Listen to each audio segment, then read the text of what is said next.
నమస్తే, this is Sourya. భర్తని లేపేసేందుకు కిరాయి గుండాలు, దీనిలో మంగళసూత్రం కూడా ఒక ఆయుధంగా ఉపయోగపడింది.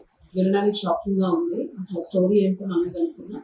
మనతో పాటు సీనియర్ జర్నలిస్ట్ దాము బాలాజీ గారు ఉన్నారు. నమస్తే సార్. నమస్తే సార్, వినడానికి కొంత షాకింగ్ గా అనిపించిన, ఆశ్చర్యంగా రకరకాల ఈ థాట్స్ వస్తూ ఉన్నాయి. సో ఈ ఇన్సిడెంట్ అసలు అందులో మంగళసూత్రం, బంగారం ఈ పాత్ర ఎక్కువగా ఉంది. సో ఏ రకంగా దీన్ని ఆయుధంగా వాడారు? అంటే మనం చాలాసార్లు అనుకుంటున్నాం స్త్రీలు చేసే హత్యలు కొంత ఇన్నోవేటివ్ గా కొంచెం కాదు సార్, అసలు భయంకరమైన ఇన్నోవేషన్. సో ఈమె కూడా అంటే భర్త కట్టిన తాళి భర్తను చంపడానికే ఉపయోగించింది అనేది దీంట్లో బాటం లైన్. సో రెండోది ఏంటంటే, మామూలుగా కడప జిల్లా అంటే ఒకప్పుడు రౌడీలు, కిరాయి, సుపారీ గ్యాంగ్స్ ఇవన్నీ ఉండేవి. ఇవాళ అది క్రైమ్ తగ్గింది. కానీ ఈమె ఆ పాత దీంతోనూ మొలానికి ఎట్లాగో పట్టుకొని ఒక కిరాయి గ్యాంగ్ తో భర్తను చంపించడానికి ప్లాన్ చేసింది. అది కూడా అందులో ప్రియుడు ఉన్నాడు, ఒక రౌడీ షీటర్ ఉన్నాడు, ఒక కిరాయి సుపారీ గ్యాంగ్ ఉంది. ఒక ఆర్గనైజ్డ్ గా భర్తను చంపడానికి ఈమె ప్లాన్ చేసింది. మామూలుగా చాలా మంది భార్యలు సింపుల్ గా లేపేస్తున్నారు. ఇంట్లో నిద్రపోయేటప్పుడు ప్రియుడిని పిలిచి దిండుతో నొక్కేసి సింపుల్ గా చేస్తున్నారు. ఈమె సింపుల్ గా చేయలే, ఈమె కొంత ఆర్గనైజ్డ్ క్రైమ్ లోకి వెళ్ళింది. సో అది ఎలా వెళ్ళింది, ఎందుకంటే ఒక పల్లెటూరు ఆవిడ, వ్యవసాయం చేసుకునే ఫ్యామిలీ, ఆమె ఇలా ఎలా చేయగలిగింది? ఫైనల్ గా ట్విస్ట్, ఆమెకు కూడా ఒక షాక్ జరిగింది. ఆ షాక్ ఎలాంటిది, భర్త చనిపోయాడా బతికాడా, ఈ గ్యాంగ్ ఎక్కడి నుంచి వచ్చింది, ఈ విషయాలు మాట్లాడుకోవడం ఇది ఒక ఇంట్రెస్టింగ్ కేసు అని చెప్పొచ్చు. అంటే రూరల్ లో కూడా ఎలాగా క్రైమ్, విమెన్ ఎలాగా చేయడం మొదలైంది అనేది నేను ప్రతిసారి చెప్తుంటాను. ఇప్పటికి కూడా క్రైమ్ చేస్తుండేది అంటే హత్యల్లో 90% మగవాళ్ళు చేస్తున్నారు, 10% స్త్రీలు చేస్తున్నారు. కానీ స్త్రీల క్రైమ్స్ ఎక్కువగా ఇంట్రెస్టింగ్ గా ఉంటాయి కాబట్టి అవే మీడియా కూడా ఫోకస్ అవుతుంది. కానీ విత్ ఇన్ ద స్త్రీలు చేసే క్రైమ్స్ లో పెరుగుతున్నాయి. అంటే గతం కంటే కూడా ఇవాళ స్త్రీలు క్రైమ్ రేట్ అనేది పెరుగుతుంది ఓవరాల్ గా. సో అలాగా ఇప్పుడు వీళ్ళది ప్రొద్దుటూరు మండలం, అంటే వైఎస్ఆర్ కడప జిల్లా ప్రొద్దుటూరు మండలం లింగాపురం అనే ఒక గ్రామం. భర్త పేరు కోరాకు ఈశ్వరరెడ్డి, భార్య పేరు కోరాకు శిల్పారెడ్డి. ఈమెకు 32 ఏళ్ళు, భర్తకు 37 ఏళ్ళు. సో ఈమె 5 నెలలకు ముందు ప్రొద్దుటూరు గవర్నమెంట్ హాస్పిటల్కి ఏదో హెల్త్ ఇష్యూగా వెళ్ళింది. అక్కడ ఆమెకి దాసరిగాళ్ళ నాగ సుధీర్ అనే 32 ఏళ్ళ అబ్బాయి అక్కడ కాంట్రాక్ట్ ఎంప్లాయీ గవర్నమెంట్ హాస్పిటల్, అతనితో పరిచయం అయింది. ఈ పరిచయము ఒక్కసారి వెళ్ళింది, అతను పరిచయం అయ్యాడు. ఇమీడియట్ గా ఫోన్ నెంబర్లు, అదే cinematic first love at first sight లాగా వీళ్ళకి రొమాన్స్ స్టార్ట్ అయిపోయింది. వీళ్ళిద్దరికి అఫైర్ మొదలైపోయింది. సో అక్కడి నుంచి భర్తకి తెలిసిపోయింది, ఎందుకంటే ఇది పల్లెటూరులో అఫైర్లు అనేవి ఈజీగా తెలిసిపోతాయి. సిటీలన్నా అక్కడికెక్కడ తిరిగి మాయ చేయొచ్చు కొద్ది రోజులు. అలాగే తెలిసిపోయినాక భర్త మందలించడం, ఆమెను కంట్రోల్ చేయడం, ఇంకేదో గొడవ ఉంటుంది కదా, అలాగా గొడవలు మొదలైనప్పుడు మామూలుగా అయితే ఇలాంటి కేసుల్లో విడాకులు తీసుకుంటే ఎవరి పాటికి ఆమె జీవితం బాగుండేది. కానీ జనరల్గా ఏంటంటే ఇండియన్ కాంటెక్స్ట్ లో చాలా మంది అనుకుంటారు విడాకులు విపరీతంగా తీసుకుంటున్నారు. కానీ డేటా చూస్తే 1% ఉంది విడాకుల రేటు. అంటే మనకు అర్బనైజ్డ్ ఎలీట్ సర్కిల్లో మాత్రమే విడాకుల కేసులు ఎక్కువ కనబడతాయి. కానీ రూరల్ దీంట్లో కానీ లేకపోతే అర్బన్ పూర్లో కానీ ఇంకా విడాకులు లేదు. ఎందుకంటే మన సమాజం భార్య భర్తలు విడిపోతే, ముఖ్యంగా పిల్లలు ఉంటాయి, భర్త కూడా ఏమనుకుంటా అంటే సరే ఈ మీద తప్పు చేసింది, దీనికి ఇప్పుడు విడాకులు ఇచ్చేస్తే మనకి పరువు పోతుంది, రెండోది పిల్లలుంటే పిల్లలతో ఇబ్బంది, ఇవన్నీ అనుకొని విడాకులు ఇవ్వరు భర్తలు. That is one angle. Second angle, స్త్రీలు ఎందుకు భర్తలను చంపేస్తారంటే ఆస్తి కూడా వస్తుంది కదా. ఇప్పుడు మొగుడిని చంపేస్తే ఆస్తి వస్తుంది, మనకి అబ్స్టాకిల్ అంటే అడ్డుపోతుంది, ఎంజాయ్ చేయొచ్చు హాయిగా అనేది యాంగిల్ కూడా చాలా కేసుల్లో మనం చూస్తున్నాం. సో ఈమె ప్రియుడుతో రొమాన్స్ లోకి ఒక అడిక్ట్ అయిపోయింది. అడిక్ట్ అయిపోయినప్పుడు భర్త అడ్డుపడుతున్నాడు. దాంతో ఆమె ఏం ఆలోచింది అనేది ఇతను లేపేద్దామని డిసైడ్ అయ్యి ప్రియుడితో చెప్పింది, నాగసుధీర్తో చెప్పింది. నాగసుధీర్ కూడా ఇమీడియట్ ఓకే చేశాడు. ఆమె ఐడియా ఈయనకు కూడా నచ్చింది. ఎందుకంటే దానికి కావాలన్న పెట్టుబడి అంతా ఆమె ఇస్తానంది. నా దగ్గర గోల్డ్ ఉంది, మొత్తం 14 తులాలు ఇచ్చింది ఇతనికి, నాగసుధీర్కి. నాగసుధీర్ ఏమన్నాడంటే, దీన్ని భర్తను లేపేయాలంటే డిస్కస్ చేసుకుంటారు కదా, ఎలా లేపాలి ఏంటి అనుకున్నప్పుడు ఇది పల్లె, ఈ ప్రీడ్ వెళ్ళి ఆ పల్లె వాళ్ళ ఊర్లోకి వెళ్ళి చంపడం అనేది కష్టం. మామూలుగా సిటీలో అయితే నేను ఇందాక చెప్పినట్టుగా సింపుల్ గా దిండు అదిమి చేసేసి చంపేస్తున్నారు.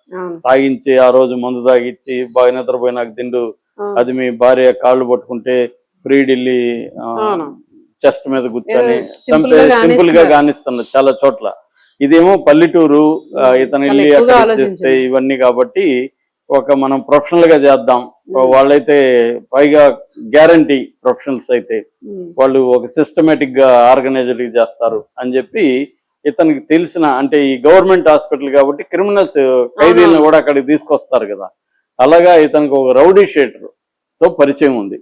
అతని పేరు రాజుపాలెం వినయ్. అతనిది రాజుపాలెం అనే ఊరు, వినయ్ అతని పేరు, రౌడీ షీటర్. అతనికి చెప్పాడు విషయం, ఇలాగా ఒకడిని వేసేయాలి, ఏంటి పరిస్థితి అంటే, నాకు ఒక హిందూపురం గ్యాంగు, అంటే ఇక్కడ కూడా సుపారిలో మళ్ళీ గ్యాంగ్స్ ఉంటాయి.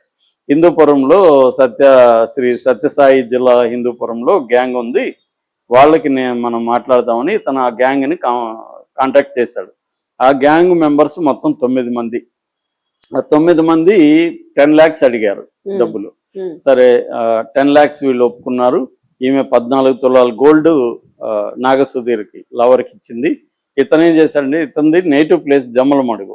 సో జమ్మలమడుగులో తనకు తెలిసిన గోల్డ్ షాపుల్లో ఇట్లా మాకేదో ప్రాబ్లం వచ్చిందని కొంత ఒకేసారి 14 తులాలు ఒకే దగ్గర పెడితే ప్రాబ్లం అని రకరకాల షాపుల్లో కొంత కుదవబెట్టాడు, కొంత కరిగించి గోల్డ్ ఆభరణాలు కదా ఇవన్నీ, జ్యువెలరీస్ కాబట్టి వాటిని గోల్డ్గా కరిగించి కొన్ని చోట్ల అమ్మాడు, కొన్ని చోట్ల కుదవబెట్టాడు.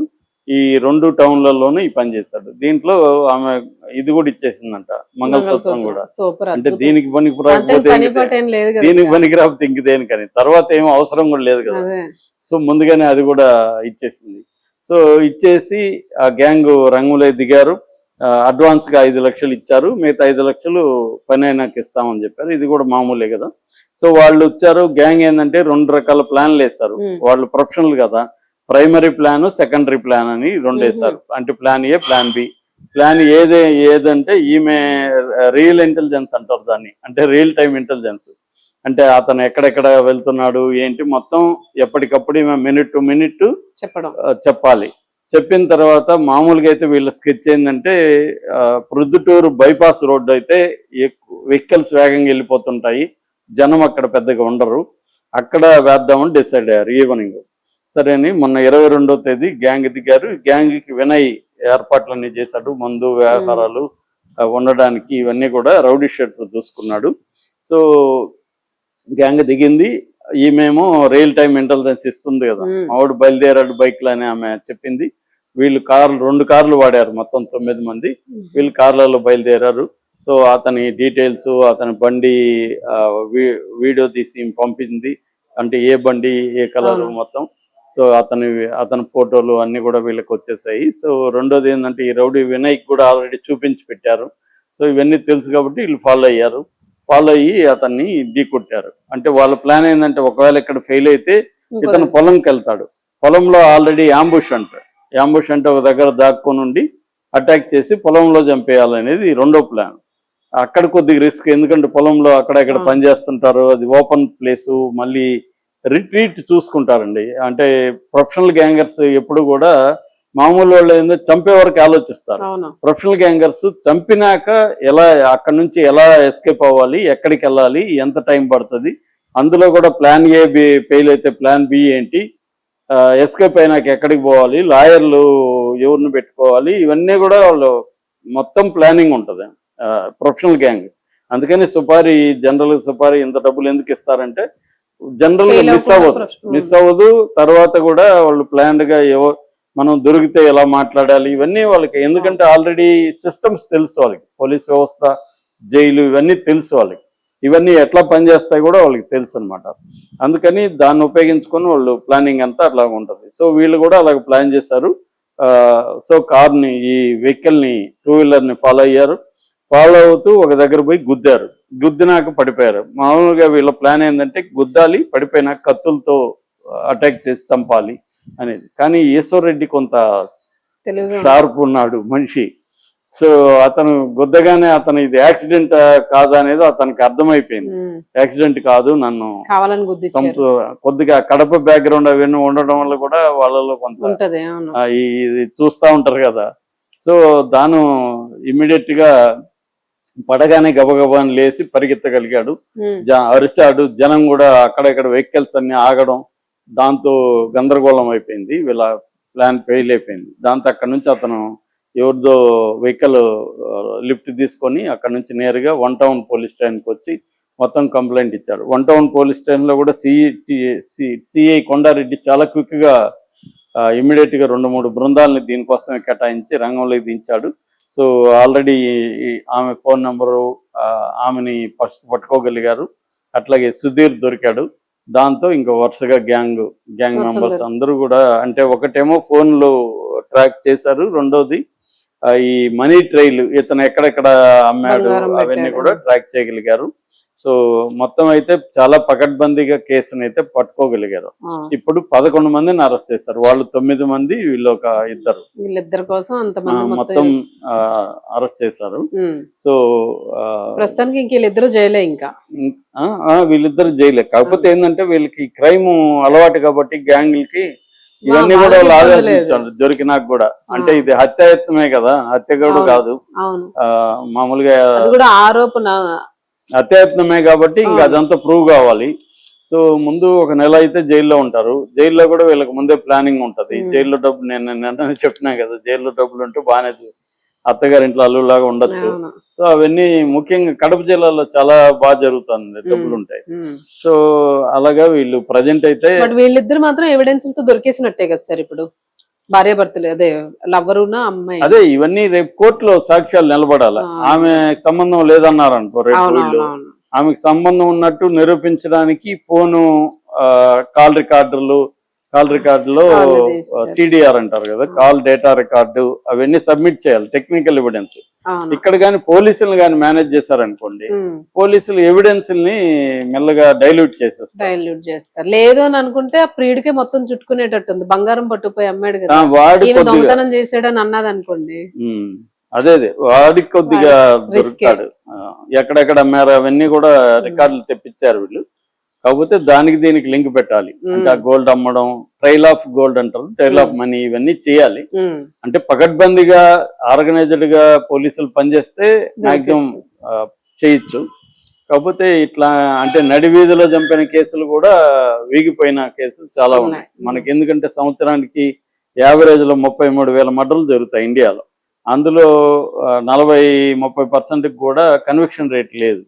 కాబట్టి కన్విక్ట్ అవ్వడం అనేది వెరీ రేరు.